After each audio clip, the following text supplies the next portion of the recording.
Hi guys, tonight we're slipping quietly into another century, back to a time of stone walls, flickering firelight, and cold air that smells faintly of smoke and old bread. You're not anyone tonight. You're someone they notice. Someone with a face that makes strangers stare too long, and neighbors whisper too softly.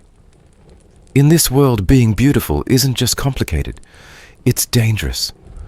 So before we wander too far down this muddy road, go ahead and like the video if you're enjoying this sleepy little trip through history. Subscribe if you'd like more calm stories like this. And tell me in the comments, where are you listening from and what time is it there right now? I love picturing where you're all drifting off from. Dim the lights. Settle in. Let's begin. You're standing in a cold stone room alone with your face. It isn't trying to cause problems. It's just sitting there reflected in a polished bronze mirror that wobbles slightly when the breeze brushes past the curtain. Your cheeks are warm from the fire, your hair's catching the candlelight, and for a moment you almost admire yourself. Almost. Because in this village, admiration turns quickly into accusation. A few extra seconds in front of a mirror can be interpreted as pride or worse proof of something unnatural. You're not entirely sure which one is more dangerous these days. Downstairs, the market is stirring. Cloaks rustle, hooves clatter. You wrap your shawl tighter and prepare to face what feels like a jury made of neighbors and strangers, all of whom have very clear ideas about what a woman should and shouldn't look like, especially when she looks like you. The second you step outside, the air shifts. Not in temperature, but in texture. The butcher's boy stops mid-hack and watches you walk by. A woman pulling a basket glances up, frowns, then glances again just to confirm what she thought she saw. You pass the well, and even the old man drawing water tilts his head in that slow, quiet way that means he'll probably mention you in his next prayer, or his next warning. Being beautiful in this century isn't a compliment. It's a category, one that draws suspicion the way a wound draws flies. You try to look plain today.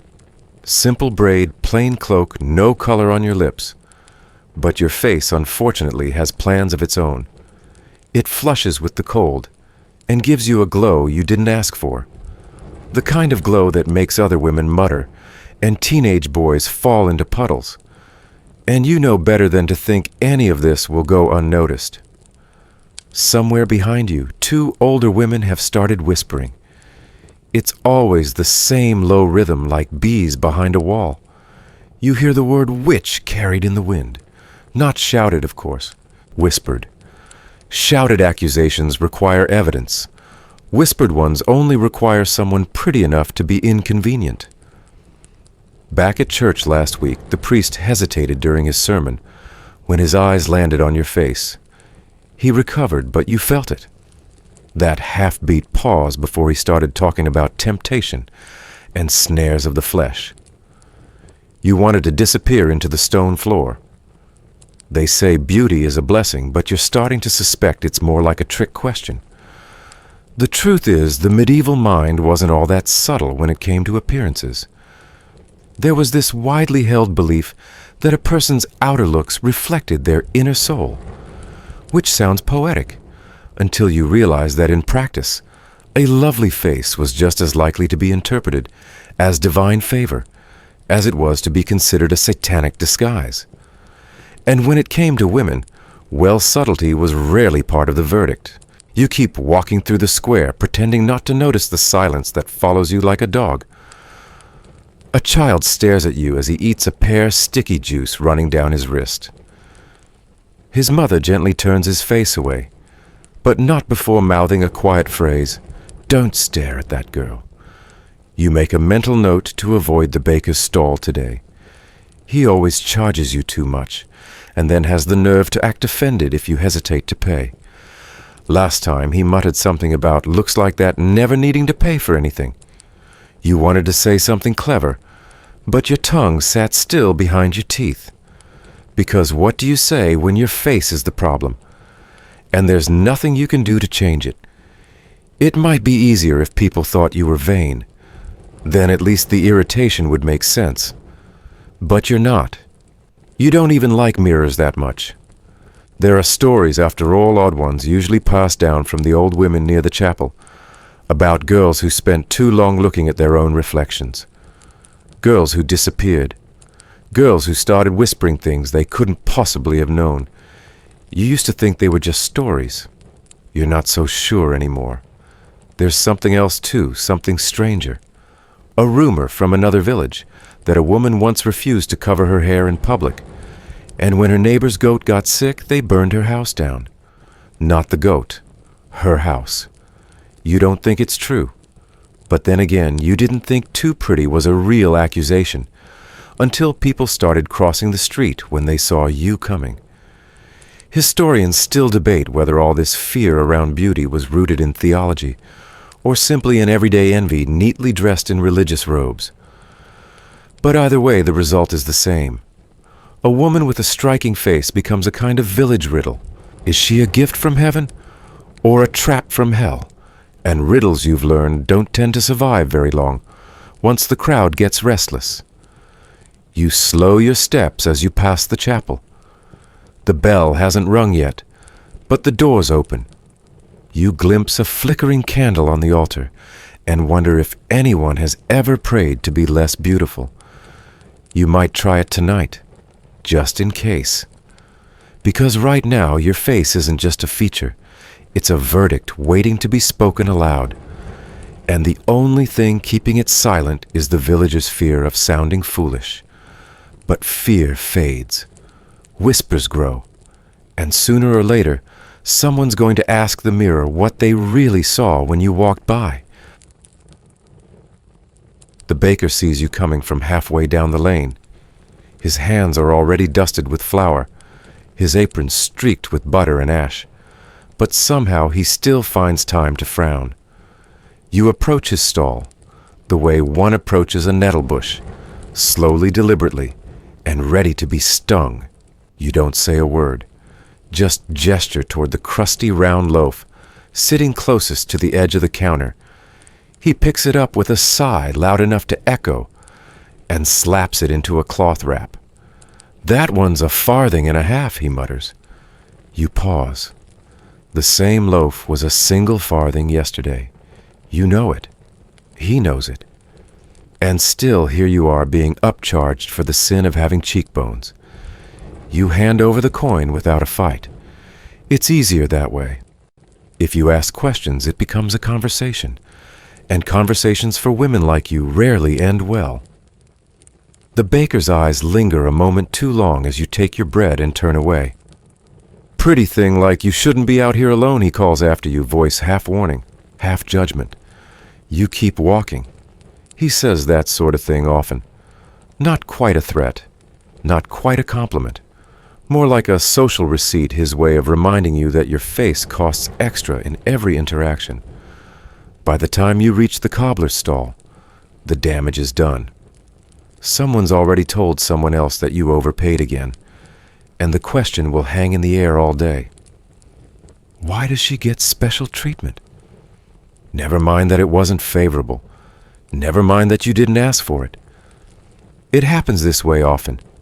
Your beauty rearranges the room like smoke coiling into spaces you didn't mean to enter, choking the air, even as you try to stay quiet. In this village, the rules are unwritten but rigid. A woman may be admired, but only if she's unaware of it. She may be lovely, but only modestly so. If she dares to look like you, striking, memorable, the sort of face that makes men miss steps, and women forget what they were about to say, then her presence is no longer passive.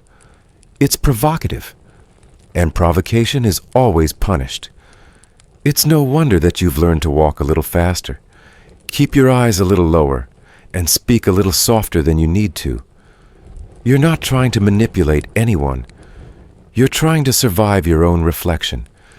Even the children notice. The older ones tease you, mimicking the way you hold your head, or whispering behind their palms about the way the miller's apprentice looked at you last week. The younger ones just stare confused, as if trying to understand what exactly makes you different. And there is something. You feel it too. You remember the first time it really started, when the village priest stopped calling you child and started calling you by name, his tone edged with formality. When the fishmonger, a man old enough to be your grandfather, called you little lady with a wink that stayed with you all afternoon. That was the summer your face finished growing into itself. The summer your features became too symmetrical to ignore. The summer the world around you decided your looks had crossed a line you didn't even know existed. From then on, you've paid for everything with a little extra. Extra coin, extra caution, extra silence. Back then, you asked your aunt why things felt different, why people acted like your face was part of a rumor they hadn't heard the end of. She didn't answer directly. She just handed you a scarf and said, "Wear this when you go to market. It's better to be mistaken for plain than suspected of anything else." She wasn't wrong. In medieval society, beauty in women wasn't neutral. It was interpreted, read like a text.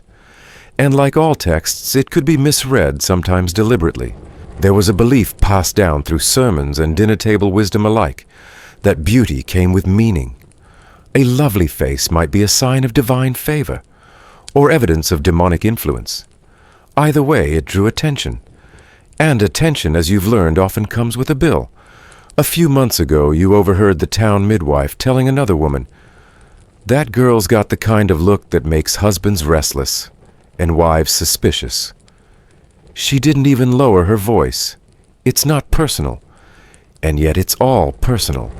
Sometimes you catch your reflection in water or glass and wonder what exactly everyone else sees. To you, it's just your face. Not even a particularly expressive one, but to them it's a disruption, a suggestion, a spark. There's even a local superstition that comes up from time to time, usually when someone's had too much cider or not enough sense. The belief goes that if a woman walks through town and more than 3 men turn to watch her pass, she might be cursed, or worse, casting spells without realizing it. You tried to laugh the first time you heard that. Tried. But the joke fell flat when you realized someone had counted. Earlier today, you'd only meant to buy bread and turnips. Now you've somehow become the subject of half a dozen sidelong glances and a full-blown theory involving bewitched livestock. You pass a row of sun-warmed crates and feel a sudden hush fall over the street. Not complete silence, just a shift. A pulling inward of energy, like the moment before a storm. A girl about your age leans against a wall near the weaver's stall, arms crossed. She doesn't speak, but her eyes are sharp. Measuring. You know that look. It's the prelude to a rumor, so you clutch your bread closer and walk on. It's strange, this mixture of visibility and isolation. You are noticed, yes, but not known. Admired, perhaps, but not trusted. You occupy a narrow space between desire and danger, and no matter how still you stand, you can't make the ground any wider beneath your feet. Historians still argue whether women like you had any real agency in these moments, whether beauty could be wielded like a weapon, or whether it was more often used against them. But you're not thinking about that right now. You're thinking about how far it is to get back home without passing the fishmonger. You turn down a quieter path, one less likely to be traveled by the kind of people who talk for sport. The alley smells faintly of soap and boiling wool.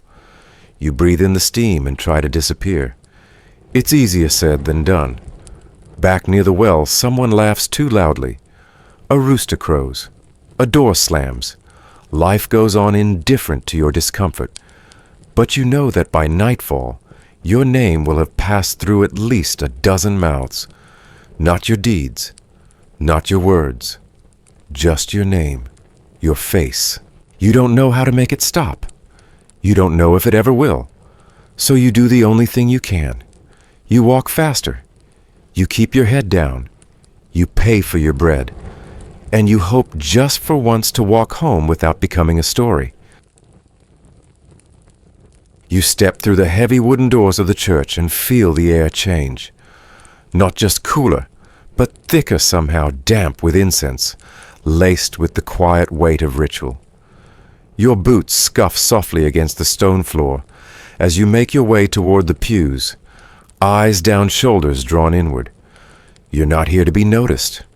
But then again, you rarely are. And yet it happens anyway. The light filtering through the stained glass windows cuts across your skin in thin bars, casting color onto your cheeks. You kneel and bow your head, pretending not to feel the weight of the priest's gaze from the altar. His voice falters mid-verse. It's just a beat of breath, a hesitation, but you hear it. So does everyone else. A woman coughs pointedly 2 pews behind you. Another clears her throat in the rhythm of disapproval. You keep your eyes closed, hands folded, trying not to look like temptation in a wool cloak. The irony, of course, is that you've come here seeking peace, seeking shelter. But the church doesn't feel much like a sanctuary today. Not when every candle seems to illuminate the contours of your face too clearly. Not when holiness is measured in humility and beauty, especially in a woman, is considered a theological puzzle. In medieval Europe, it was widely believed that outward appearance reflected inward virtue or vice.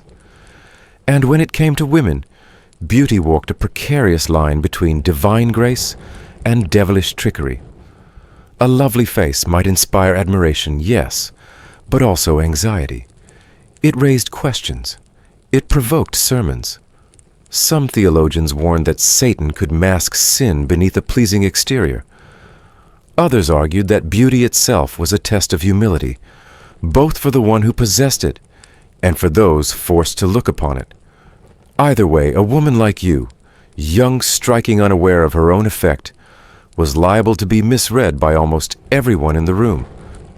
You shift slightly, trying to reposition your shawl to cover more of your neck. It doesn't help. The air still tingles with judgment. You feel it on your skin the way one feels approaching rain. A memory surfaces your mother dragging you by the wrist out of the churchyard when you were 12, whispering too sharply that your eyes looked too awake during Mass. You didn't know what she meant at the time. You do now. There's a moment right before the priest begins the homily where his eyes sweep the congregation again and pause on you. You don't look up, but you know. That pause is always followed by a message, and sure enough, it comes something about Eve, and the dangers of pride, and the ways the flesh may distract even the most devout among us. The words float toward you like smoke. You're not being named, but you're being noticed. Again. Behind you, someone shifts uncomfortably. A bench creaks. Someone else mutters shameful. Not loudly, but not softly enough to be ignored. And what exactly have you done, woken up with the same face as yesterday? Stepped into a church to pray like everyone else. But that's the trouble, your presence becomes a problem, whether you participate or not. There's a bitter sort of humor in it. The same people who insist beauty is a blessing are the ones who treat you like a curse. And the strangest part, you're not even trying. You haven't powdered your face, haven't touched kohl since last midsummer. Your dress is modest, coarse wool, plain seams. Your hair's braided tightly and covered. You've done everything right. But the right thing on the wrong face is still an invitation for suspicion. A few pews over a group of young women whisper into each other's hands. You feel the heat of their glances. Not cruel exactly, but wary. You've learned to recognize the difference. There's an unspoken logic to how beauty is judged here.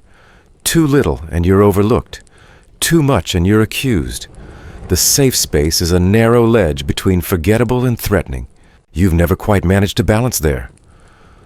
There was a time, you recall, when the church celebrated beauty more openly. Saints were described in glowing terms. Rosy cheeks, radiant skin, golden hair. But as the centuries wore on, the narrative shifted. Beauty became suspect, especially in women. Christine de Pizan, a writer and moralist of the early 15th century, warned against women enhancing their looks with cosmetics. She believed that to alter one's face was to invite sin, both your own and others. To appear more beautiful than God intended was an act of vanity, maybe even deception. And while she didn't speak of your face specifically, You can't help but feel she would have frowned in your direction. You try not to think about that as the priest speaks. You focus instead on the flickering candle by the altar, watching how the flame bends and reshapes itself with every shift of air. A little like how you've tried to move through this village, always adjusting, always aware, and still it's not enough. Last month, a widow named Lena was accused of enchantment, her only crime. Her hair turned silver beautifully instead of wiry and brittle like everyone else's. A few women said she was trying to seduce their husbands with her unnatural elegance. Her door was marked with chalk. Her sons started sleeping in the barn. You haven't seen her in over a week. You wonder what your door would be marked with. You wonder if they'd even bother with chalk. The priest's voice rises slightly. He's moved on from temptation to punishment. Fire, cleansing, the wrath of God wrapped in incense and Latin. The crowd around you breathes a little deeper. The anxiety begins to settle, but not for you. You stay kneeling after the final amen, letting everyone else shuffle out first. You've learned that leaving early only earns you more attention. Better to linger, to be last, to leave no impressions behind, except perhaps the scrape of your boot on the stone floor. Still, as you rise and turn to go, you catch the glance of the priest once more. His expression is unreadable, stern, but not hostile. Thoughtful, perhaps, or calculating. It's hard to say. Historians still debate how much authority local clergy truly wielded in such matters, whether suspicion from a priest carried weight in accusations of witchcraft, or if it merely echoed what the village already believed. But in practice, it often made little difference. A nod from the pulpit could shape public opinion faster than any evidence. You walk out slowly, eyes low. The sun hits you as you step into the courtyard, and once again your skin catches the light like a polished relic. You wish it didn't.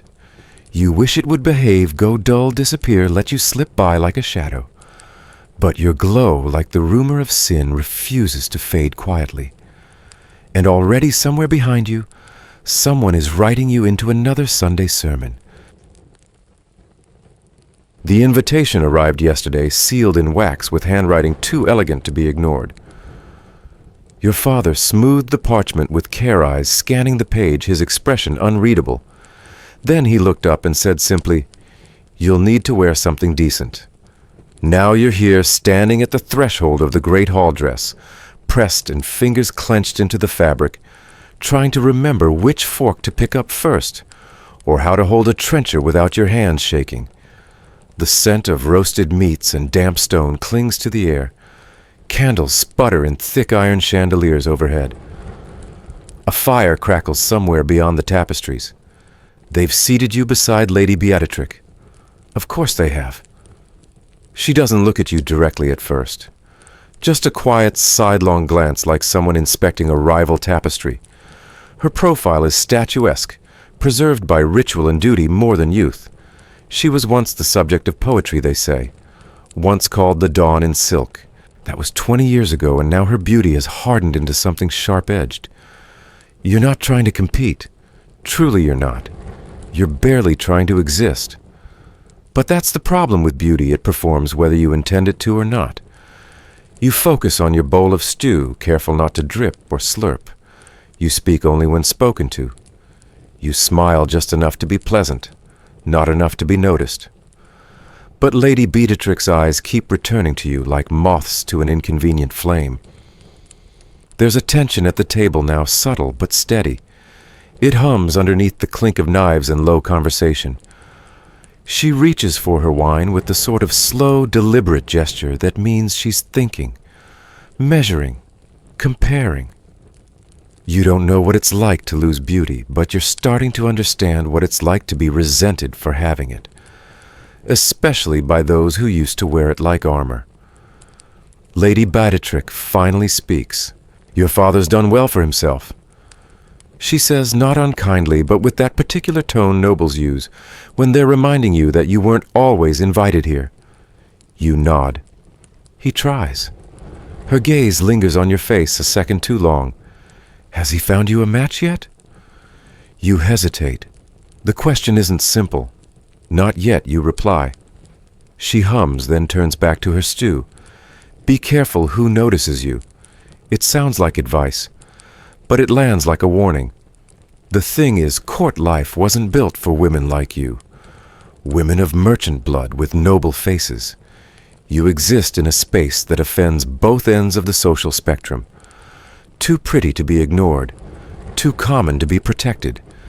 And it's not just Lady Beatrix. You catch the looks from the other side of the hall, the younger women, the ones whose names are embroidered into linens, whose marriages are mapped out like crusades. You are not one of them, but your face is dangerous enough to feel like a threat. Beauty in noble courts was currency, and the more disruptive the coin, the more likely someone would try to clip its edges. By the 14th and 15th centuries, European courtly life revolved around perception. A woman's appearance could boost a family's reputation or destroy it depending on who watched her walk across a room. And the politics of beauty weren't always subtle. An ill-timed glance, a compliment too warmly spoken, even a laugh at the wrong moment, all could be ammunition for rumors. It wasn't uncommon for noblewomen to sabotage perceived rivals. A misplaced scarf, a doctored vial of cosmetic powder, a quiet whisper in the wrong ear. There's even record of women soaking hair combs in mild irritant soap ash, crushed chalk, or powdered herbs to make a rival's skin rash unexpectedly on feast days. You shift uncomfortably at the table. Someone laughs at the far end, and you look up just in time to catch the eyes of a young knight across the hall. His gaze doesn't linger, but it doesn't avoid you either, and that you know is enough to feed the fires. Lady Beatrix notices. Of course she does. Her lips press into a line. She takes a long drink of her wine, and when she sets the goblet down, it lands just a touch too hard against the wood. The meal continues. So does the tension. You feel it in the silence between sentences, the way her shoulders tighten with every passing moment. At some point, she adjusts her veil, obscuring more of her face, not for modesty, but to remind the room who once held their attention. And maybe that's the heart of it. She once was you, or close enough. And now she sees in you the cruel way time plays favorites. You excuse yourself as soon as politeness allows, murmuring something about fresh air. As you stand, the shift in the room is nearly imperceptible, but it's there. A ripple, a realignment. Someone else will talk about it later. Outside, the night air is sharp, cutting through your dress and settling on your arms. You take a few deep breaths. This isn't the first noble dinner you've attended. It won't be the last. But this is the first time you've felt the full weight of what your face can cost you. Not in coins, but in comfort, in safety, in peace. And it's not just this hall. Beauty has always been a contested space. Historians still debate whether noble women of the Middle Ages truly saw beauty as a threat among themselves, or if chroniclers simply exaggerated the competition for dramatic effect. But when you're the one seated beside a legend grown sharp with age, the theory feels less like a debate and more like a bruise. You look up at the tower windows. Somewhere in one of those rooms, Lady Beatrix will finish her wine, remove her jewels, and stare into a mirror that has become less kind over the years. You pity her just a little, but you also fear what someone like her might do with the right whisper in the wrong ear. And so tomorrow, when the next invitation arrives, you'll accept. Of course you will, but you'll wear a simpler dress. You'll pin your hair flatter. You'll keep your smile tighter. You'll do everything right. Again. But you already know it won't make a difference, because your face has already told them a story. And the ladies at court, they do not like a story with a younger heroine. You're standing by the small table in the corner of your room, the one with the cracked bowl, the piece of polished bone you use for a mirror, and a single candle melting into the wood. Carefully, you dab your fingertip into the mix. Just a little berry juice crushed with leftover wine and a hint of ash. It isn't much, but it gives your lips a liveliness that sleep has stolen. You dab a bit on your cheeks too, just to look more awake. Alive. You're not trying to provoke anyone. You're just tired of being asked if you're ill. But as the tint settles, there's a knock. A sharp one. Then your aunt's voice muffled through the stone. Don't let anyone see you like that, child. You pause mid-gesture. The room is silent again. You wipe the color off with the side of your sleeve. It leaves a faint pink smear that looks too much like guilt. See, there's an invisible line women walk. You know it by now. Look too pale and they say you're sickly, unfit for marriage. Look too flushed and they say you're unnatural, scheming a temptress. And any attempt to adjust your face, well, that's practically a confession. In the late Middle Ages, particularly in the 14th and 15th centuries, the use of cosmetics became deeply controversial. It wasn't just about what you looked like. It was what you were assumed to be hiding.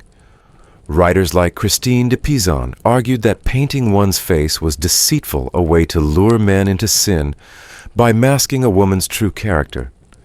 And while her intent may have been moral reform, the result was social ammunition.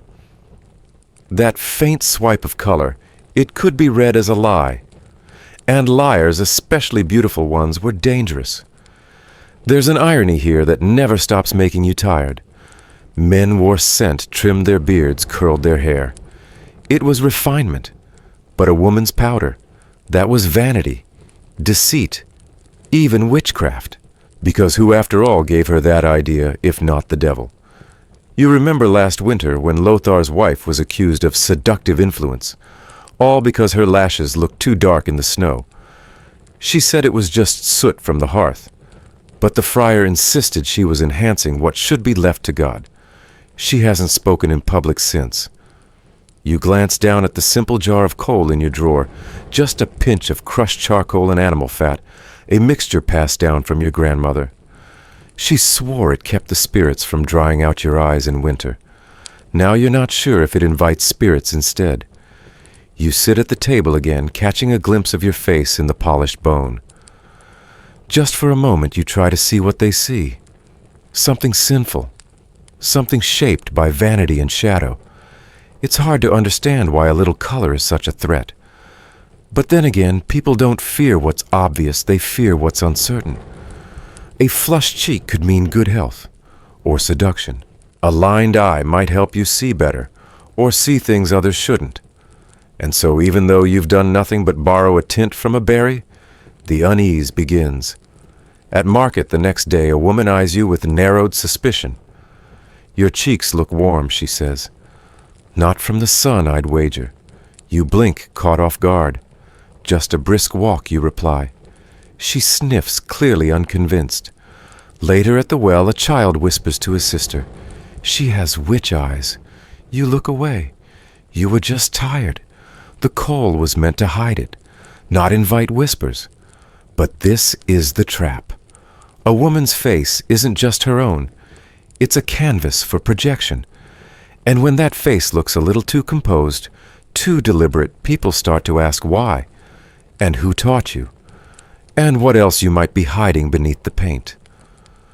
There are fringe stories that circle among the apothecaries and midwives, some half-joked, some whispered with genuine belief, like the one about women who crushed dried rose petals and mixed them with a few drops of pig's blood to create a color that moved like real blush.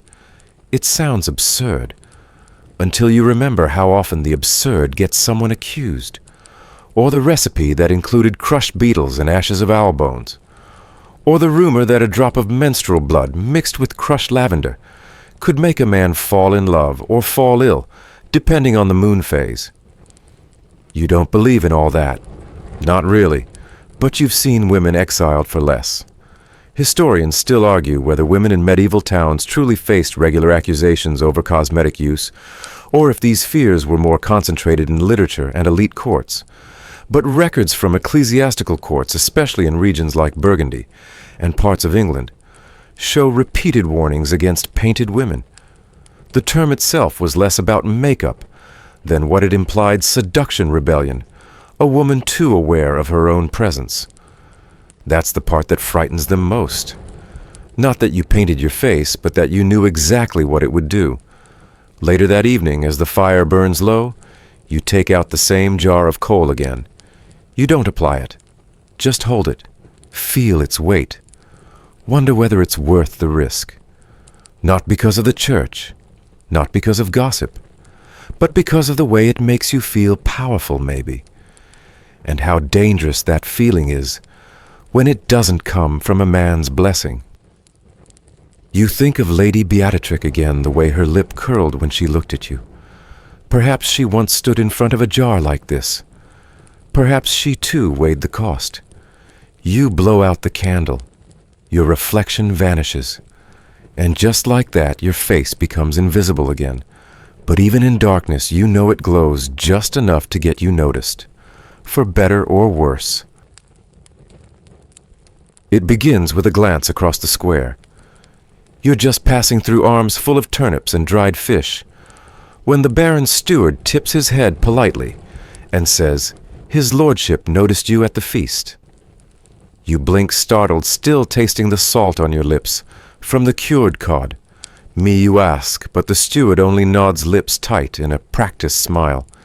He'd be honored to receive your company for dinner. Tomorrow evening. You don't say yes, not out loud, but the answer has already been assumed. Back home, your father beams. A baron, my girl. Do you know what that means? You do. It means coin land safety. It means your father might finally earn a title himself through you. It also means him, the Baron. You've seen him. Twice. Once during a procession wrapped in furs. Once at church nodding through the bishop's Latin as though it were a lullaby. He is not young, not cruel either. Just tired. Heavy. His hands are pink and puffed like boiled sausages. And when he smiles, you smell wine before his breath even reaches you. But more than that, you've heard things. Not from the steward, never from anyone who wears a crest. From the servants mostly. From the baker's wife who whispered it while handing you bread she suddenly refused payment for. His first wife took ill. Quickly. His second fell from the stairs conveniently. The third, well, some say she just vanished. You ask no questions. There are never answers anyway. The dress you wear to his manor is modest, a washed-out green that brings out the gold in your eyes. Or so your aunt once told you. You hope she was right. You hope that whatever you are too lovely, too plain, too much, you don't tip the scale in the wrong direction. The Baron receives you in a chamber with too many rugs. A fire hisses behind iron grates. The food is overcooked, but rich capons with lemon and pears boiled in syrup. He speaks softly, eyes lingering longer than the gaps in his words can excuse. He doesn't ask you much, mostly about your father, your mother's health, whether you sing, whether you like cats. It feels like the questions have been written on a scroll long before your arrival. Then halfway through the meal he lays down his knife and says, "I think we would suit." That's it. No smile. Just a statement delivered like he's discussing grain prices. You laugh softly. Pardon. He doesn't repeat himself. He doesn't need to. He simply continues eating, confident that his decision is a fact now. All that remains is your acceptance, or more likely your family's. And the truth is, you don't have a choice. Because being beautiful doesn't make you powerful. It makes you convenient, especially in a world where marriage is less about affection and more about acquisition. In medieval feudal society, particularly across the 13th to 15th centuries, marriage among the gentry and nobility was transactional. Women, especially those considered visually appealing, were often matched with older, wealthier men, not for love, but to seal alliances or boost a family's standing. A woman's beauty made her more desirable, yes, but not for her sake, for someone else's gain. And the prettier the bride, the more leverage she could grant. Some chronicles describe noblemen choosing brides after seeing only a sketch or hearing a song about their beauty. In one notable case in the Burgundian court, a noblewoman was married off after the Duke reportedly declared her so lovely that even the horses stopped to stare. No one asked the woman if the horse's opinion was enough. You leave the manor that night with a silk kerchief in your hand, a gift, a token, a marker. The steward reminds you that a carriage will arrive in 3 days. Plenty of time to prepare, he says. You think of all the stories you've heard, the staircase, the vanished wife, the eyes that watched but never intervened. That night you dream of a garden overgrown and quiet. There's a window high in a stone wall, and you see yourself behind it, older and pale, blinking through the bars. The image lingers even after you wake, heart pounding in your ribs, like it's trying to escape first. You tell your father you're unsure. He frowns. It's not about sure. It's about smart. Think of what this brings us. You want to say, I'm not a bridge to your better life. I'm a person. But instead, you say, I'll think on it. And you do. For hours. Until thinking becomes pacing, and pacing becomes praying, and praying becomes wondering whether you should smear a bit of soot under your eyes to dull the brightness. Just enough to be overlooked. Historians still argue whether stories about powerful men with disappearing wives were cautionary legends or based in truth. But too many records show women fading from view after marriage, through illness, silence, or suspicious misfortune. The absence is documented. The reasons rarely are. At the well the next morning, a girl you barely know touches your sleeve and whispers, "Don't go. You're too alive for that house." You look at her startled. She smiles sadly, then vanishes into the crowd. That evening you light a candle. You hold the kerchief the Baron gave you over the flame. For a moment it doesn't burn, it just curls. Then slowly it turns black. You drop it in the hearth and watch it vanish. And in that moment you understand survival isn't always about being brave. Sometimes it's about being unseen. About choosing the moldy corner shopkeeper over the Baron with the big rings. About letting beauty go dull just long enough to keep breathing. The apothecary's shop smells like vinegar, moldy herbs, and something unidentifiable that might be burnt feathers or might be soup. You're not here to investigate, just picking up a cough salve for your mother. But the moment you step across the threshold, the air changes. The old wooden floor creaks beneath your shoes, and the woman behind the counter, narrow eyes, ink-stained fingers, sleeves rolled high, looks up and pauses her gaze, settling on your face, with a kind of clinical interest. You give your request quickly, trying to avoid eye contact, but it's no use. She leans forward just slightly, lips twitching as if chewing on a question. "What's your secret?" she asks, not smiling. Her fingers hover over a jar labeled something indecipherable. You blink, unsure what to say. She adds, "That skin. You don't drink bramble tea, do you?" Her voice is dry, but not unkind. It's the tone of someone used to knowing more than you. And perhaps she does. The truth is, you don't do anything special. Maybe you splash your face with cold water in the morning, sometimes rub it with rosemary if you're feeling fancy. But in this town, that's not an explanation. Beauty, especially the kind you didn't ask for, invites suspicion. And in an apothecary's shop, suspicion becomes inquiry. She eventually hands you a tin, dark paste inside, smelling of licorice and old socks. "For your mother," she says, then lowers her voice. "But if you want to keep what you've got, you might try this too." Another pot, smaller, unlabeled. You don't reach for it. You nod politely, leave a coin, and step out before the conversation turns to spells and moon phases. Back outside, you exhale. The air is crisp, full of chimney smoke and faint dung. But at least it doesn't stare at you like she did. You walk fast, clutching the tin. No one said beauty was a gift. Some days it feels more like a burden you didn't choose. And yet part of you wonders, was she just trying to help? Did she mean to warn you? After all, apothecaries walk the line between science and superstition. In medieval medicine, the boundary is porous at best. What you do know is that face creams aren't innocent here. especially not in jars with no names. You pass a man leaning against a cart, whistling tunelessly. "Smile, sweetheart," he says. You don't. Inside that tin in your hand, there's probably nothing but oil and ground nettle root.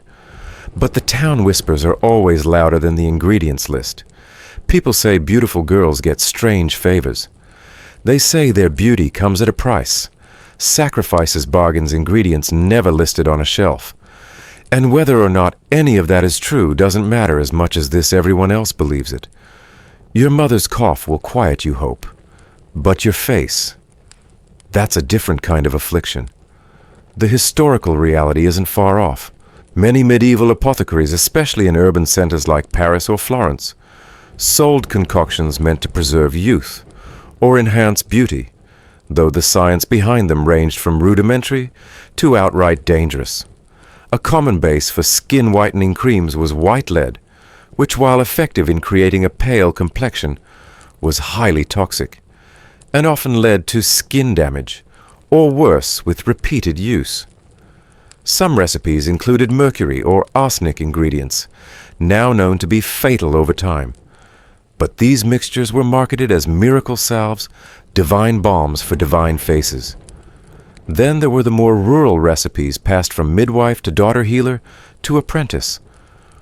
One odd entry from a 14th century herbal suggests mixing crushed pearl with pigeon droppings and egg whites, supposedly to brighten the skin and smooth the soul. Whether it worked is debatable. Whether anyone used it is frankly terrifying. But the belief was sincere. Historians still debate how much women truly understood the dangers of these remedies. Were they aware of the lead, the mercury? Or were they simply told, this is how you remain beautiful? And if beauty is your only defense, can you really afford to say no? The irony is, even refusal is suspicious. Say no to the beauty cream, and someone like the apothecary starts to wonder what you're hiding. Say yes, and maybe your skin gleams for a while before it peels. At home, your mother asks if you got the salve. You nod, hand it over, don't mention the second jar. It's still in your satchel unopened. You keep telling yourself you won't use it. But you also don't throw it away. You're not vain. You just don't want to be the next name whispered in the marketplace. And in this village, that's enough reason to keep a jar of secrets by your bed. Tomorrow, someone else might ask what your secret is. You won't answer. You'll smile without smiling. And keep walking. Because you know the truth now, your face isn't just yours anymore. It's everyone else's story. You don't notice the change at first. Not until the guards begin pausing mid-step when they see your face. Not until whispers chase you like wind through the market. Not about witchcraft this time, or marriage offers, or whispered curses of jealousy, but about the siege. The city's under threat. You know this, of course. Everyone knows. The southern wall is cracked, the grain stores are running low, and no one has seen a fresh apple in weeks. But fear makes people creative, desperate, willing to try things that just a month ago would have seemed absurd. So when the steward from the governor's manor approaches you quietly one morning, it's not with bread or coin or even a marriage proposal. It's with fabric. "I've brought a gown," he says, and a request. You stare at it, deep blue velvet, frayed at the hem, but unmistakably noble. A lady's cloak. You know the kind. You've seen women wearing them at festivals, parading like peacocks in parades meant to impress visiting dignitaries. It's not yours, it never was. And yet he wants you to wear it. To walk along the walls, he explains. Just for an hour. At dusk. You narrow your eyes. Why he doesn't smile, doesn't blink, just says they're watching. The they in question are the enemy outside the city. Mercenary soldiers, perhaps even former traders from your own market, now wearing helmets and promises of gold. They've surrounded the city for weeks, and apparently they're watching the walls, watching for signs, watching for targets, for weakness, or for nobility. They think we still have aristocrats here, the steward says quietly, that if they break in, they'll find treasure, gold, daughters of dukes to ransom. But they must see them first, you understand. They must believe. You say nothing. Your fingers brush the velvet fabric cool and slick like fish scales. You don't want it. You have the look, he adds. And if they think you're important, it may buy us time. You could laugh if it weren't so horrifying. Your face, the same one that earned you stares in the chapel, and suspicion at the apothecary is now being weaponized. You're not a person anymore. You're a strategy. No one asked if you wanted to be. Later that day, you walk the parapet. The dress is too long and smells of lavender gone sour. Your shoes are blistering your heels. The wind lifts your hair as you walk slowly, steadily along the edge of the stone. Below, beyond the gates, the hillside shifts. A flicker of movement. Someone watching, perhaps. A glint of armor. You pretend not to see it. Behind you, a guard clears his throat. They'll think you're the governor's daughter, he says. That's the idea. You keep walking. You wonder if this is how all women felt in times of war. Decorative. Expendable. Visible only when it serves someone else's survival. There is precedent, of course. You've heard stories of women used as decoys in war before in the 12th century, during the siege of Jerusalem, in 1187, for instance, when Muslim forces under Saladin besieged the Christian-held city. Reports from the period describe noblewomen and their ladies-in-waiting used as bargaining chips, sometimes paraded at the walls to signal importance or negotiate surrender. Other times they were simply taken prized for their lineage and the wealth their ransom might yield. In other besieged cities from the Mediterranean to the Low Countries, desperate commanders employed what they called visual misdirection. The tactic involved women dressed in finery walking the battlements at a distance, implying strength, stability, or hidden allies. Some historians suggest that such displays were meant to delay attacks, to buy a day, a night, even an hour more. One tale from an obscure coastal town in Aragon describes a woman who wore her mistress's gown and walked the southern walls for a week, while the real noble family escaped through a sewer tunnel. She survived barely, but her identity was never fully restored afterward. People remembered the dress, not the girl. No one remembers the decoys, just the strategy. You don't stay long on the wall. When the sun drops low enough, and the steward nods discreetly, you descend the stairs legs, aching dress hem muddy. The guard doesn't thank you. Neither does the steward. But you hear that the enemy patrols seemed confused that night, that they hesitated, that they didn't test the gates again. Back home, you scrub your face furiously as if the velvet left something behind. It did. You understand now what you've been all along. A distraction. Sometimes for men in the street. Sometimes for the curious. Sometimes for war. The quirky truth. In some cities, especially during the 100 Years' War, there are records of women paid to play noble for an hour or two a day. Their job was simple wear makeup walk, slowly appear unreachable. One set of instructions even recommended applying crushed beetle shell to the lips for color, and powdered chalk to the temples to suggest fragility. No armor, just appearances. No sword, just bone structure. Historians still argue whether this was cruelty or cleverness, whether it was empowering to let women weaponize perception, or a deeper layer of exploitation. Most likely it was both. The next morning the dress is gone.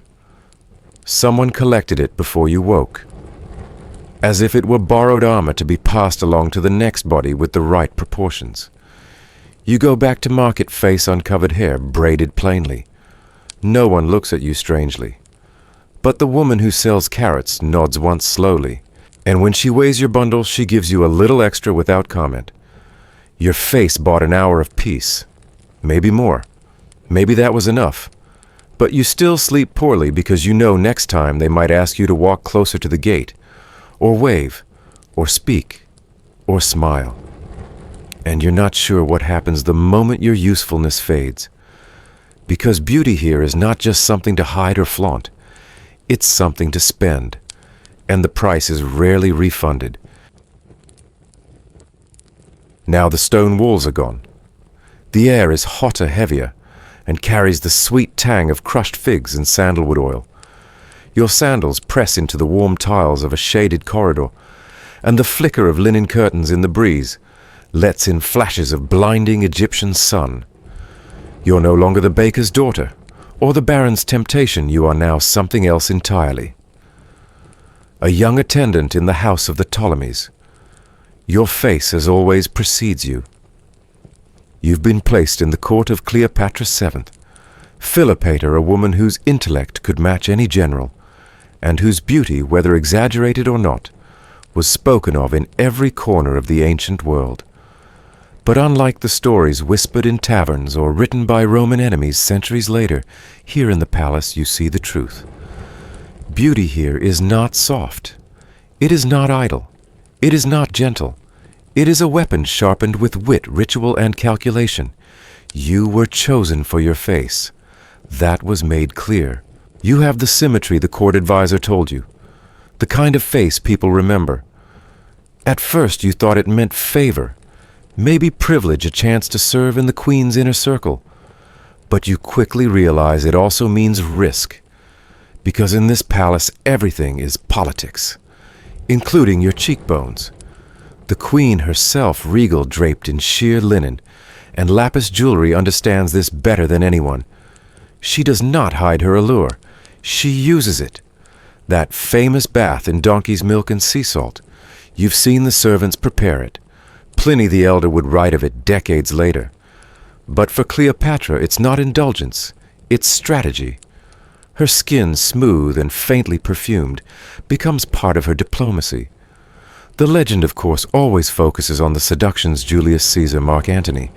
But what they don't always say is how carefully cultivated her presence was. The way she wore specific fragrances from the Mendesian region, because they lingered longer in hot air. The way her makeup was a mixture of aesthetics and chemistry, kohl made with galena not just for drama, but also to protect her eyes from sun and sand. Her voice, too, was trained not only fluent in Greek and Egyptian, but reportedly melodious and controlled. Every element of her appearance was chosen. Nothing about her beauty was accidental, and yet the dangers of it linger like dust in the corners of the palace. One morning you are asked to carry a tray of papyrus scrolls to the library wing. As you walk past a group of Roman envoys, their conversation stalls. One of them, young, freshly sunburnt, stares a moment too long. You lower your gaze, quicken your step. You know what happens to attendants who become distractions. Some are quietly dismissed. Others are married off. A few simply vanish. Later, an older handmaiden finds you pacing near the lotus pool and slips a warning into your hand. It's not written, only whispered. Don't let them remember your face more than your duty. You nod, throat dry. The court of Cleopatra is not like the feasts of France or the churches of England. Here your beauty isn't seen as sin, it's seen as currency. But like all currency, it can be devalued, or stolen, or spent without your consent. There's a rumor, likely false, possibly true, that Cleopatra once crushed a precious green malachite stone into fine powder and mixed it with beeswax to use as a cheek tint. Some say it made her glow unnaturally under the moonlight. Others whisper it scarred the skin over time, little micro-tears from the mineral shards. No one knows for sure. The recipe is lost, but the story remains. This is the nature of power. When it's worn on the face, it's never entirely yours. Historians still argue whether Cleopatra's beauty was truly the centerpiece of her influence, or merely the frame that Roman writers like Plutarch and Cassius Dio painted around her to diminish her intellect. Many scholars point out that Cleopatra's real power lay in her administrative skill, her mastery of languages, and her ruthless command of a fracturing kingdom. And yet even modern textbooks cannot resist describing her allure. You feel that tension daily. You are not a queen, but you understand her struggle. When your face draws notice, it is not flattery. It is evaluation. You are weighed, not admired. And so you learn to hide in plain sight. A darker kohl line here, a plainer robe there. You walk just slightly behind the others. You learn which hallways have mirrors and which do not. You avoid the balconies where moonlight might gild your features too generously. And you speak softly in the old tongue so that only the local women understand. There are still days you feel powerful when the guards bow, when your name is remembered, when you catch a glimpse of your reflection in the copper tray and see someone carved by sunlight and purpose. But you also know this is not safety. This is survival dressed as grace. And when you hear that one of the Queen's former attendants has been sent to a northern estate to rest, you don't ask questions. You pack your things in silence, moving to another wing, where shadows fall longer and faces are less remembered. Beauty here is not about vanity. It's about leverage. And that kind of beauty, as you now know, can get you everything until it gets you nothing. The air is still so still it feels as though the silence itself is dressed in silk. You kneel on the polished tatami floor spine, perfectly straight hands resting in your lap, hidden beneath a layer of layered robes. The inner one is white linen, the outer shell a pale green dyed with indigo and cedar, modest, precise, and quietly radiant. A single fan shields the lower half of your face, while your teeth lacquered in charcoal black resin hide behind pursed lips. You are not to speak. You are to be looked at only slightly, only occasionally, only in hints and shadows. You live in the imperial court of Heian-era Japan. The year is 1021, and your face, as always, is a problem. You've learned early that beauty in this palace is less about being seen and more about being imagined.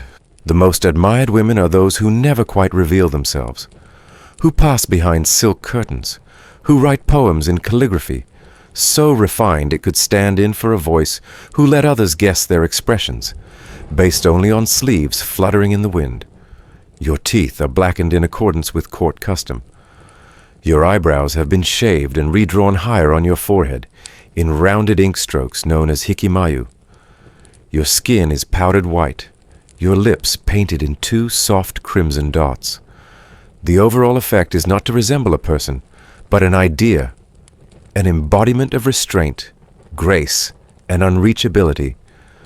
The first time a visiting courtier catches sight of your real smile, brief, unguarded, a flash of amusement as a page trips over a haiku scroll, you feel the repercussions immediately. That evening, the chief lady-in-waiting pulls you aside. A smile is a powerful thing, she says, almost kindly. But we do not hand swords to strangers. You never smile openly again. The palace is filled with women like you, hidden behind folding screens, speaking through intermediaries, writing poems on pressed mulberry paper, with verses that imply but never confess. You become fluent in subtlety. If a man of rank compliments your handwriting, he is expressing affection. If he mentions your sleeve pattern, it is flirtation. If he requests a second poem, he's practically proposed. And always beneath it all is the calculation. Your appearance is meant to suggest fragility, distance, mystery. To show your full face is to vulgarize the mystery, to spoil the game. But your face does not cooperate. Your features are not soft enough to blend in, not subtle enough to disappear. They are too striking, too vivid, as one lady once whispered.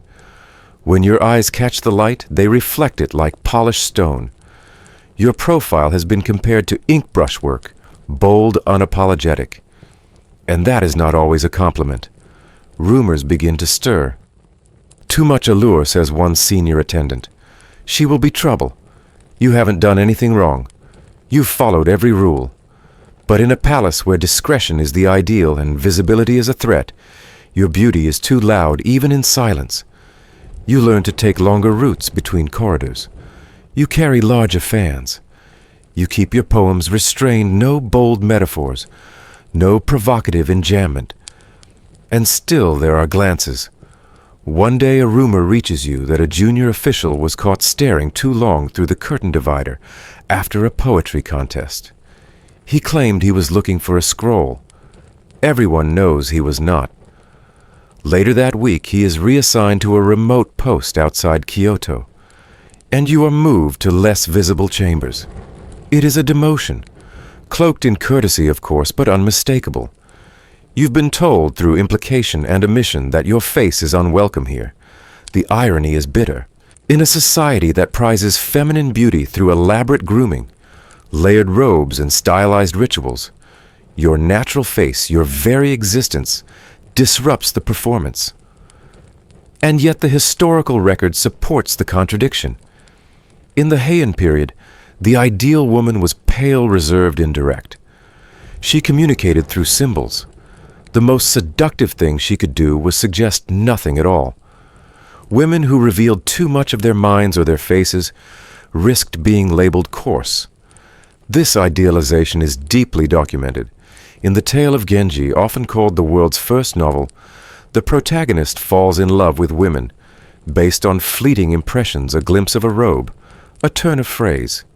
Full visibility was neither expected nor desired.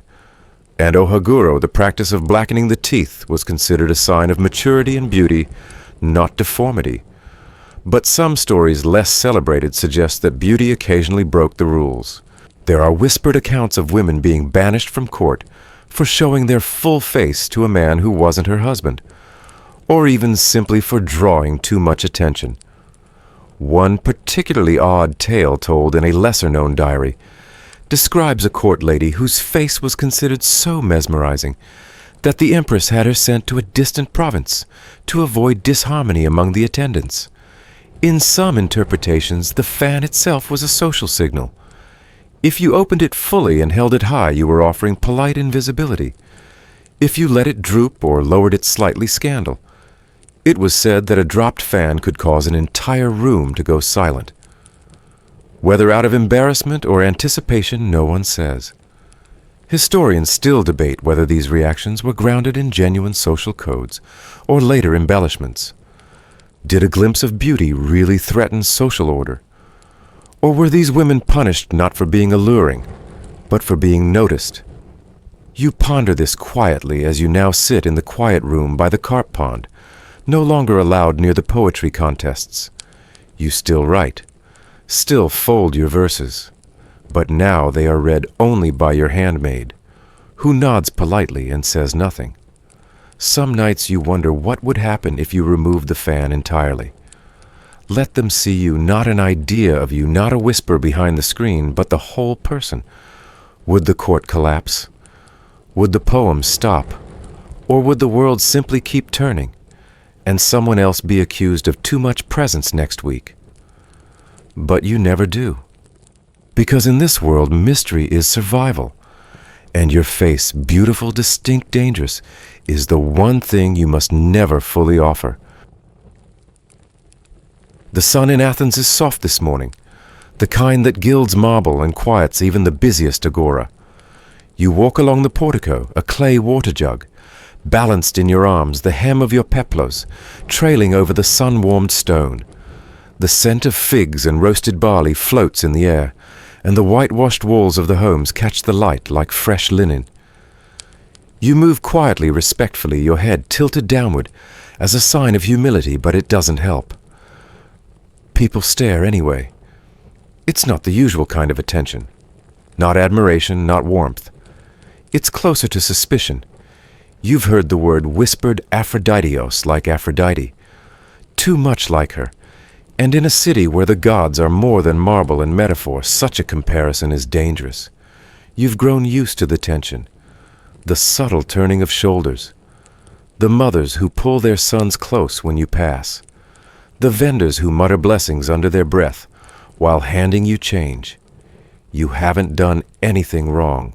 But in a city built on myth with 1,000 eyes watching from temple columns and shrine alcoves, being beautiful can be a kind of offense. It's not just the mortals you have to worry about. It's the gods. You remember it clearly the first time someone told you to be careful. You were 13, just beginning to draw eyes at the communal well. An old woman brushing her laundry over a stone bench called out to you. "Child," she said, "don't look too much like her. The goddess doesn't like rivals." You smiled, thinking it was a joke, But she did not smile back. In Athens, mythology is not entertainment. It is instruction. Tales of mortal women punished for their beauty are etched into the culture like grooves in black figure pottery.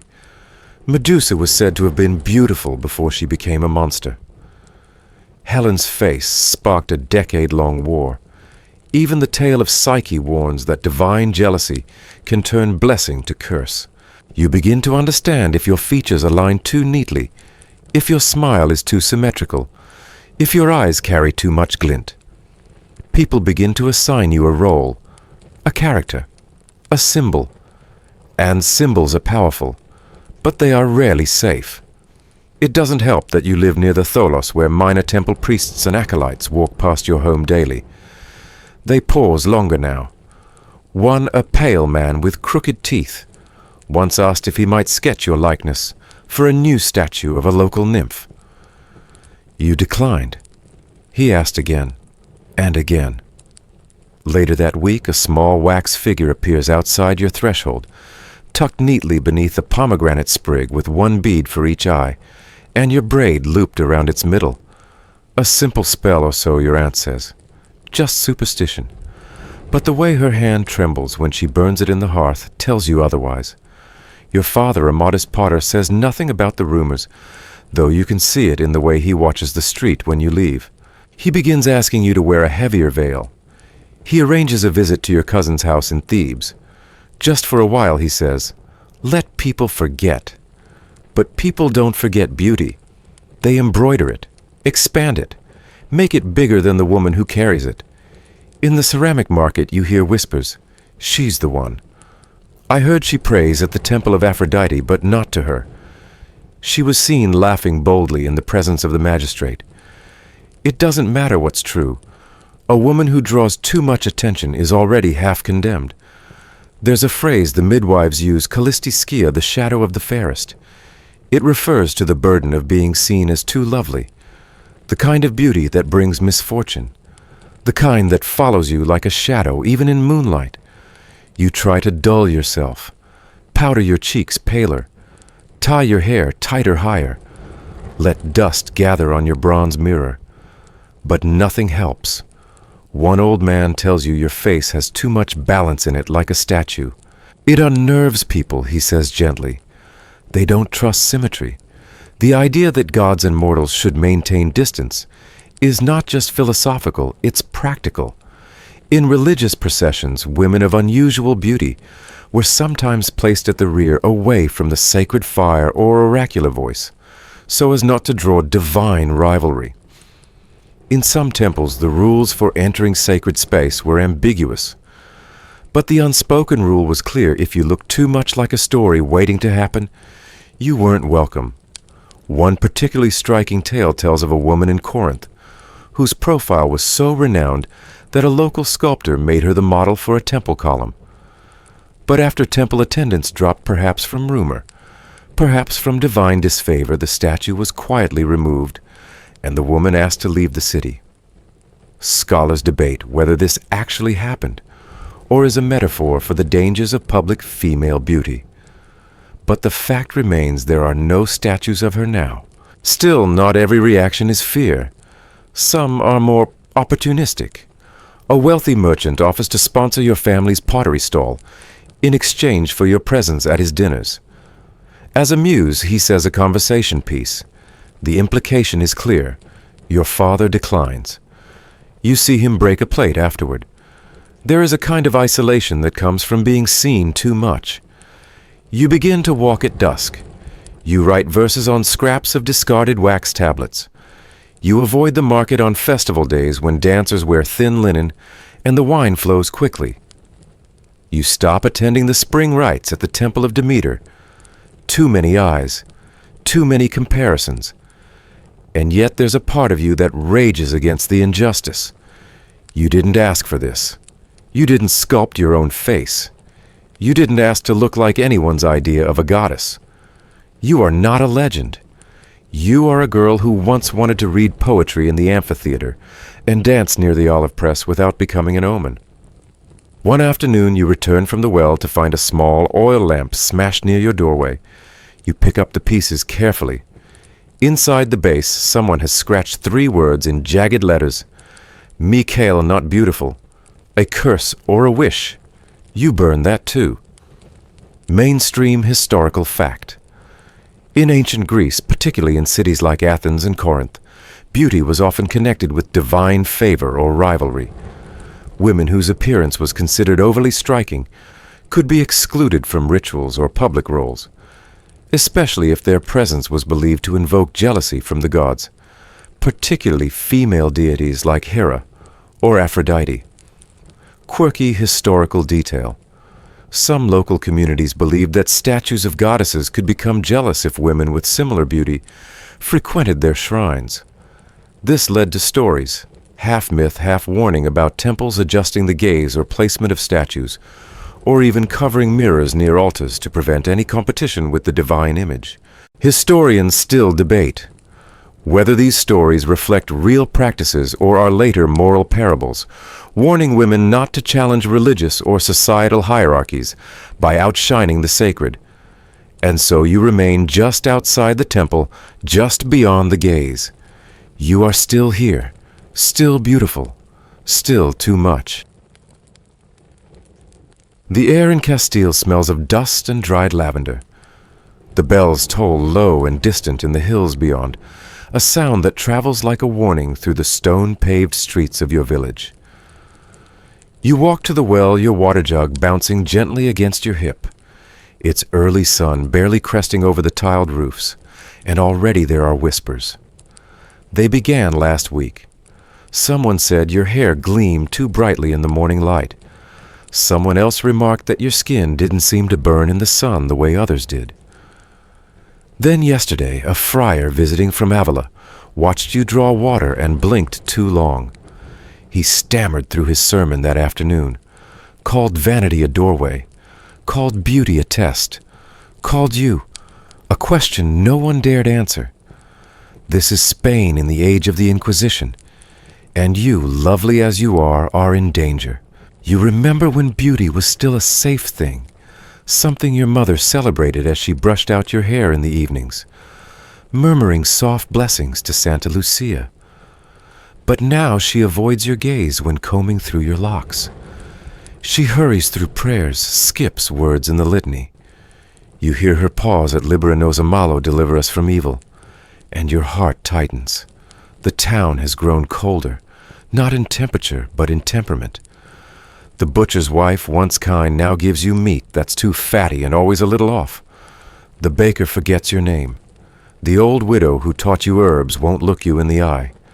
And the girls, those whose shoulders once touched yours in shared song and labor, now cross themselves when you pass. It doesn't help that the new priest is young and impressionable, or that his sermons have begun to linger on sin, especially feminine sin. He speaks of Eve and Delilah more than Mary and Martha, of serpents and seductions, and more his eyes settle on you as he says them. He uses phrases like, daughters of vanity and temptresses sent to test our piety. Once during Mass, as the incense coiled, and the Latin psalms rose into the beams of the little chapel, he lost his place in the reading right as you looked up. You'd only been brushing hair from your face, but it was enough. He went silent, then resumed in a tone colder than before. You haven't done anything. You're not flirtatious. You don't paint your lips or rub red wine into your cheeks like some of the older girls. You don't leave your hair loose in public. But still there's a feeling, a weight in the air that you are being watched. Not just by your neighbors, by something older. Your dreams change. You start waking with the sensation of being followed. You dream of footsteps behind you, of firelight flickering over closed doors, of whispering voices that fade just as you turn to listen. And then one day, your name appears. It's written in rough charcoal on the side of the well. Below it the words Vanitas and Pellegro, vanity and danger. Someone has made the accusation, or at least the suggestion. No one will say who, but everyone sees it, and no one wipes it away. You don't go to the well the next morning, or the next. You send your brother instead, though he returns with a cut on his palm and a warning. Someone asked him if your soul is clean. That week, a delegation from the Inquisition arrives in a nearby town. They're not here yet. But the rumor spreads faster than any road dust a woman was questioned for charming a married man. Another was accused because her voice sounded too sweet during confession. One evening, as you pass through the plaza, you hear your name murmured again, this time in prayer. An old man is kneeling beside the chapel, steps rosary in hand, muttering for protection from temptation that walks like a woman. He doesn't say your name again, but his eyes flick toward you, and then away. That night, your mother does something she's never done before. She takes out her wedding veil, yellowed with time, and hands it to you. "Wear this," she says. "Cover what they cannot understand." You obey. For the next days, you move like a ghost. Eyes lowered, steps light, hair tucked away, skin hidden. You dress in dull colors, no perfume, no ribbons. But the suspicion does not leave. There's a story passed quietly between the women here, of a girl named Isabella in Toledo. She had green eyes. A priest said they gleamed like the devil's emeralds. She was made to kneel for 6 hours in the rain outside the cathedral, her hair shorn, her hands tied, wearing a placard that read, "Periculum Danger." And now you wonder what makes beauty a crime. Mainstream historical records from the Inquisition confirm this atmosphere of moral paranoia. Women could be accused for things as vague as causing unrest or distracting male worshippers. Beauty was seen not as neutral, but as loaded with the potential for sin. Some were punished simply for being too noticed. In many cases, the only proof was gossip. And even without trial, reputation alone could ruin a woman's future. No suitors, no livelihood, no friends. It was a form of slow erasure. Even stranger local laws sometimes banned specific colors of clothing, during Lent or Advent, especially red. The logic, if it can be called that, was that red stirred passion. You had a red sash once, a gift from your aunt in Salamanca. You burned it 2 nights ago, and the dreams, they've shifted. Now they aren't about being chased, but about being paraded. You walk barefoot across the village square. You wear sackcloth. You carry a sign that reads, "Tentacion." You do not speak. And still the crowd shouts. One morning the bells ring longer than usual. The priest's voice booms through the streets, reading names of women summoned to the rectory for moral questioning. Yours is not on the list, but it is carved now into the side of the chapel door. At dinner that night, no one speaks. Your father eats silently. Your mother says a longer grace than usual, and after she does not let you wash the dishes alone. That evening you do something bold or foolish. You go to the well yourself. You wear the veil. You keep your eyes down, but you go. The well is quiet. A few pigeons stir on the roof. You draw the bucket slowly, breathing evenly, and then you feel it, a presence behind you. You turn, heart-pounding. It's the young friar, the one who stuttered mid-sermon. He doesn't speak, just stares. Then awkwardly he drops his eyes and walks past. But that night he preaches for over an hour about Jezebel. You know what's coming. The inquisitorial cart arrives by week's end. It's plain wood, unmarked, and yet it chills the air around it. Everyone sees it. No one dares acknowledge it. You stay indoors. You pray more. You say nothing. But one thought repeats itself as you lie awake, hands folded in your lap, breath tight in your throat. Would it have been better to have been born plain, but you weren't? And now, in the eyes of this world, that might be your gravest sin. You are no longer in Spain. The scent of incense and burning candle wax is replaced by a different perfume altogether. Linseed oil drying pigment and rose water. The world has shifted around you again. It is now Florence, Italy. The year is 1478, and your beauty is no longer something that hides in the shadows of suspicion. It is now sought after, celebrated, immortalized, and still quietly feared. You are sitting still for hours on end, back straight, neck long, hands folded gently in your lap. A painter, young brilliant with stained fingers and eyes that see everything, is capturing your face on a stretched panel of poplar. He tells you not to smile. Smiling, he says, ruins the symmetry. You try not to blink. He tells you that your cheekbones remind him of Venus. You do not know whether this is a compliment or a warning. Because while he calls you his muse, the whispers outside the studio call you something else.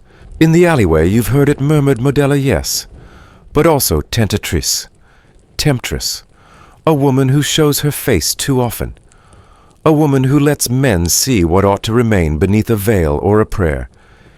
It turns out that even in a time that worships beauty, there is a sharp line between being admired and being condemned. You never intended to sit for a portrait. It happened by accident. Your cousin introduced you to the painter when she was sick and couldn't pose herself. You agreed, shyly flattered.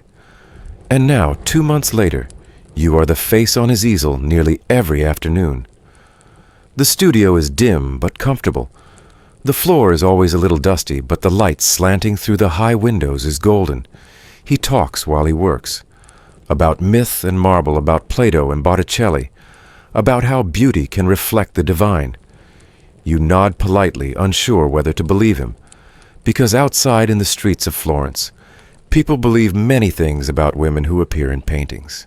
They say you are immoral, that no respectable girl would agree to be captured on wood and canvas, like a goddess from a pagan story. That posing is a kind of nakedness, even if you are fully clothed. They say a girl who is painted once will be touched twice and ruined forever. And the strange thing is you feel it too. Not the ruin, but the gaze, the weight of being seen. When the townspeople pass you now in the market, they do not greet you with the same warmth. They look longer, but speak less. They ask what your price is, but never for vegetables. One afternoon, a woman you once sang beside at Mass hisses as she passes. How much do you charge to stare like that from a wooden frame? You can't even respond. The question is too strange. There is an irony to it, you realize. Because in this city of domes and ducats, they sing hymns to art. They raise statues to idealized women, slim-hipped, small-breasted, soft-mouthed, but scorn the real ones who walk among them. Your portrait isn't even finished yet, but already your reputation is being sealed in oil and varnish. The painter doesn't seem to notice. Or maybe he does and chooses to ignore it. He sketches you as Flora, the goddess of spring. Then later, as Judith's sword at your side. You hold still for hours while he decides which myth your face should belong to. As if you are not a person, but a mirror for stories told by men. And perhaps that's what makes you feel most exposed of all. Mainstream records from Renaissance Italy confirm the precariousness of being a woman associated with art. While upper-class men could celebrate beauty, openly commissioning works that featured idealized female faces, real women who posed were often accused of vanity, sexual looseness, or worse. Many women who served as muses were later ostracized socially, or pressured into convents. The contradiction was sharp. The city painted goddesses but punished the women who resembled them. One day, while walking back from the studio, you hear footsteps behind you. Not hurried, not threatening, just following. You turn a corner. They follow. You duck into a small chapel. They pause outside. You know the feeling now. Being followed not by one person, but by an idea, a story, a suspicion. You wonder if it's safer to stop posing, to fade. But the painter has already sold the portrait to a merchant's son who wants to hang you in his dining room. You have not agreed to this, but your face has. You never meet the merchant's son. But one warm afternoon, strolling past the open loggia of a palazzo near the Ponte Vecchio, you glimpse it, your own likeness mounted high on the far wall. The portrait is nearly finished now. You don't need to step closer to recognize the shape of your cheek, the pale pink of your dress, the tilt of your chin that the painter insisted held divine geometry. It's strange seeing yourself like this, older somehow, distant, like someone you used to be. The moment stings more than you expected, not because you disapprove of the painting, but because no one asked if you wanted to be seen. Not like this, not forever. People in the street now recognize your face more easily than your name. They nod in subtle acknowledgement, whispering not so much about the painting as about what it implies. That you agreed to be someone's muse, that you offered yourself to art, that you were comfortable being looked at, that you must be a woman who desires attention and deserves judgment. Florence is a city of painters and poets, and yet there's something dangerous about being painted when you're still breathing. The dead are safe on canvas, saints, mythic queens, idealized Madonnas, but the living you become a disruption, a debate, a symbol no one asked you to be. There's talk now in the marketplace. Women with tightly laced bodices and men with ink-stained fingers glance your way and say things like a girl who sits still. That long must be used to being watched. You catch the way mothers pull their daughters away from you. Not with hostility, more like caution. As if beauty itself could be contagious. As if your presence were the first sip of a scandal they'd rather not taste. One morning your cousin visits you again. Her expression is tight, and the lace at her sleeves is more modest than usual. She sits beside you in the courtyard and says, "I heard they're going to use your face for something larger. A fresco, maybe." You laugh a little nervously. "And that's bad." She doesn't answer, just lowers her eyes and presses a folded cloth into your hands. Inside is a veil, simple gray and unadorned. "You might want this," she says. You do wear it, at first only to Mass, then on market days, then always. The painter returns with news of another commission. He's excited, he says you'll be remembered in stone. But you shake your head. "I think I've been remembered enough," you tell him. He looks confused, maybe even disappointed, but you don't explain. You don't need to, because now even silence carries its own meaning. In time, another artist uses your likeness without asking. Your face appears in a panel of a weaving Madonna blurred into the background. You are pouring water from a jug. Most people don't notice. That's the point. And that, oddly enough, is how your story ends here, not with fire or fury or fame, but with stillness, quiet erasure. You begin walking only at dusk, avoiding bright colors, speaking more softly. Not because you feel ashamed, but because you want to reclaim the one thing beauty took from you, peace. Historical letters from this era reveal that many women associated with art, whether as models, lovers, or even painters themselves, were eventually forced to retreat.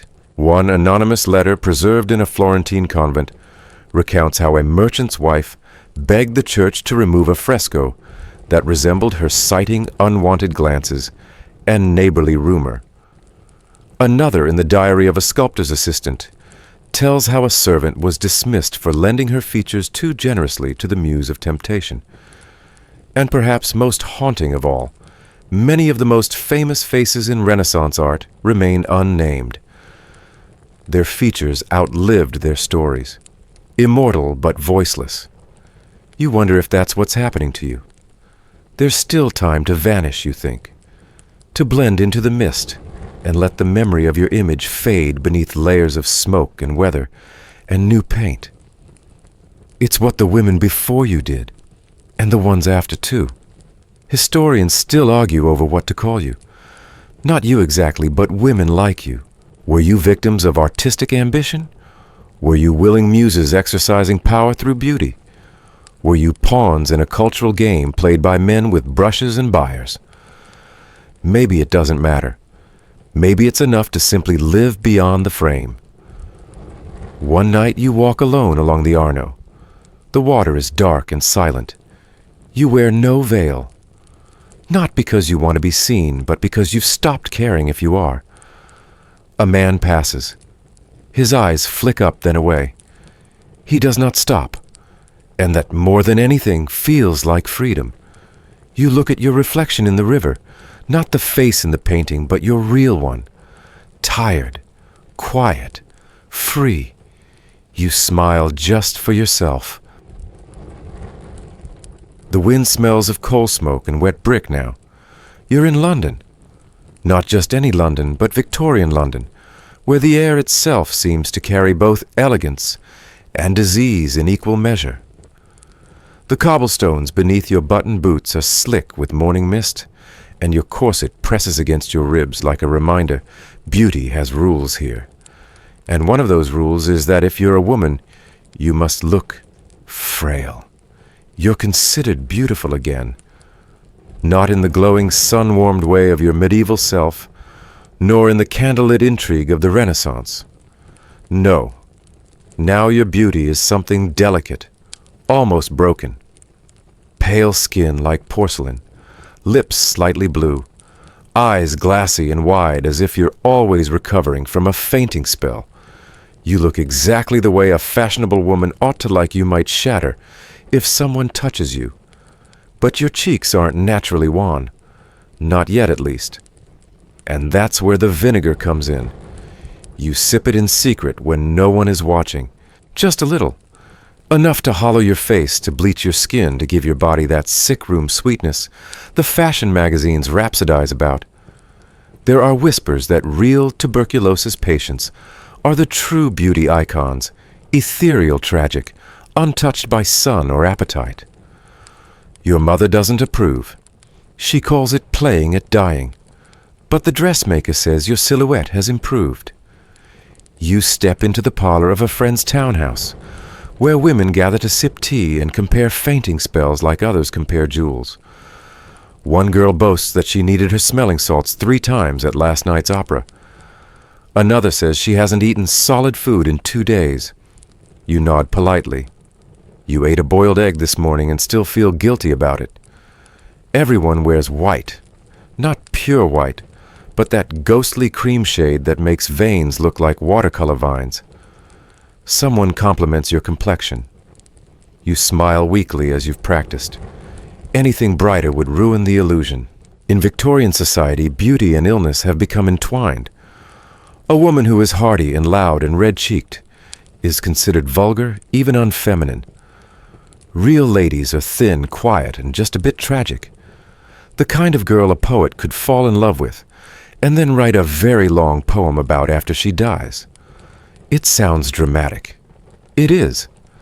But that's exactly what this century admires, dramatized fragility. A woman made of glass and ether. Historical records confirm the era's fixation on what modern scholars call consumptive chic. Tuberculosis, known then as consumption, thinned the body, flushed the cheeks, and gave its sufferers a languid elegance. The ideal woman was not robust, but ethereal, fading. To mimic the look, women drank diluted vinegar to pale their skin, avoided sunlight, to preserve a sickly pallor, and even used belladonna drops to dilate their eyes and look permanently dreamy. You pass a bookshop window and see an illustration in a ladies' magazine. A woman reclining on a chaise, all lace and shadow. She doesn't smile. She doesn't need to. The caption reads, "The Fragile Ideal." You turn away. That afternoon, a doctor visits your aunt. You listen from the hallway behind the velvet curtain. He recommends more bed rest, fewer social engagements. She should lie near the window, he says, and surround herself with poetry and lavender. It will be good for the nerves. She's never had better color, the doctor remarks admiringly. Later, your aunt laughs behind her fan. "Oh, I'm fine," she says. "But it's fashionable to be unwell, isn't it?" Your mother scowls and mutters, "She just wants the look." And you wonder, do you? It gets harder to tell where the performance ends and where you begin. You've been avoiding mirrors lately, not because you fear your reflection, but because you've trained it too well. Every tilt of the head, every flicker of your lashes, even the way you exhale, it's all part of the look now. And you wonder, if you stop pretending, would your body remember how to be well? One day, while walking through Hyde Park, You see a young girl collapsed on the grass. Her governess fans her frantically, shouting for water. People gather concerned, but only a little. It's common after all. Girls faint here all the time. A sign of elegance, of too tight corsets, of not enough breakfast, and too many expectations. Poor dear, someone says. So refined. It's become a compliment. You continue walking. Your hands are gloved, your gait slow and fluid. Everything about you designed to suggest that perhaps you too are in some private convalescence. In the privacy of your room, the rituals are more honest. You unlace the corset carefully, fingers trembling from hunger and compression. You lie back on the fainting couch and try to breathe through the pressure that still lingers in your ribs. You read an excerpt from Godey's Lady's Book that says, "A fashionable woman should cultivate a slight and constant breathlessness, suggestive of interior turmoil." You are, it seems, very fashionable indeed. And then there are the substances. Vinegar is only the beginning. Your friend introduces you to diluted arsenic powder, said to whiten the skin and give the eyes a glassy sheen. You know it's dangerous, but she swears by it. Just the tiniest pinch, she says, pouring it into her tea like sugar. You sip yours without asking questions. The next morning your complexion is flawless. Your hands shake a little. No one seems concerned. In fact, there's a peculiar pride in the fragility. The men admire it. They call you delicate. One calls you like frost in a sunbeam. Another says you look halfway to heaven.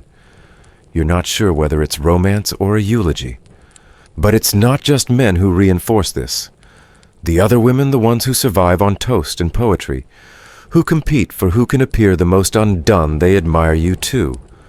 For a while. Until you surpass them. Because your beauty begins to look too real, too pure. And just like that admiration turns into quiet discomfort, they begin to whisper. She doesn't really take arsenic, does she? She's too young to look like that naturally. Maybe she's ill, properly ill, and you see the unease in their eyes. You've become what they pretend to be, and that makes you dangerous. Not in the obvious way, but in the subtle way women fear competition, and society fears disruption. You're no longer fragile artifice. You're the real thing. Mainstream fashion journals from the mid-19th century praised the consumptive look so much that actual illness became confused with aesthetic ideal. Meanwhile, doctors and health officials warned about arsenic tonics and vinegar drinks sold in perfumeries. But those warnings rarely stopped anyone. Being admired felt too good. Quirky detail. Some women reportedly slept with raw beef laid across their faces, believing it would leach heat from their skin and create the cool, pale look associated with upper-class convalescence. Others placed slices of cucumber over their veins, or used lead-based whitening creams that would eventually cause skin to crack and flake. Beauty was always a little dangerous. In this age, it was downright lethal. You recall a salon hostess once saying, "If she looks ready to faint, she's halfway to perfection." Everyone laughed. You laughed too. But now it doesn't seem quite so funny. There's a moment about 3 weeks after your last proper meal when you stand too quickly and everything turns white. Not black. White like fog or winter sky. You come to on the floor with your maid fanning your face and whispering your name like a prayer. You're alive. For now. The next day you walk slower. Eat half a biscuit. Tell yourself it's fine. You wonder, will this pass? Is this phase, this withering beauty, a fashion like any other to be outgrown? Or is it the beginning of something more permanent? Historians still argue whether the women of this era were complicit in their aesthetic demise, or if they were simply performing the roles available to them. Some say they chased death for beauty. Others say they wore beauty like armor, even as it turned to ash. One evening you see your reflection in a carriage window. Not in candlelight or filtered sun, but in sharp gaslight. You look tired, pale, hollow. And for the first time you look honest. No illusion, No artifice, just you. You touch your cheek gently. The skin beneath your glove is cold. You don't smile, and that perhaps is your quiet rebellion. The candles flicker lower now. You're back in the same cold stone room where it all began, though something has shifted. The mirror hasn't changed, still bronze, still blurred, but the face in it is different. Not because it has aged, not because it has lost its glow, but because you've seen too much of what that glow can cost. The faint scars of old cosmetics linger on your cheeks, invisible to others but known to you.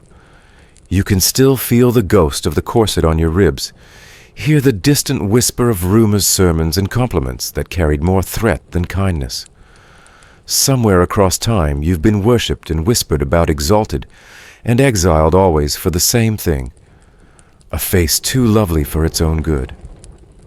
You lean forward and examine yourself not with vanity, but with something closer to curiosity, as if asking, what did it all amount to?